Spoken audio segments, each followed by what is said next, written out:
Hello, senior level women leaders. Today is day 7 of our free 10-day Executive Power Challenge. I am Dr. Maureen Quende. I'm the CEO and founder of EMK Learning Solutions. I help senior level women leaders like you stop leading from exhaustion and start leading with greater clarity and influence. So today's topic is stuck in the weeds.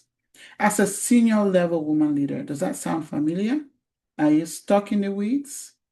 There is a reason why senior level women leaders are always involved in the details.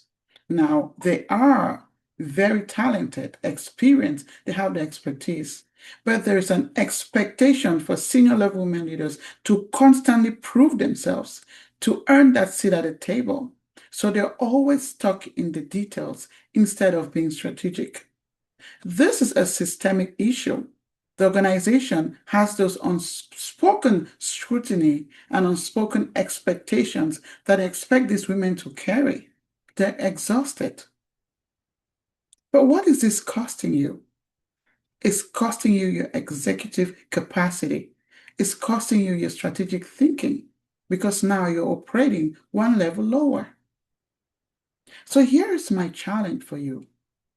This week, I would like you to identify that area that you know you have been stuck in the details and schedule that time to start working strategically. The Senior Level Women Leaders Executive Power Audit is available for you to be able to determine that area that is costing you your executive capacity and provide you with personalized results and also great wins that you can apply right away in your role. If this is an area that you would like to take advantage and lead strategically, I invite you to join our executive circle. Enrollment is open. Schedule a fit conversation and let's talk about it.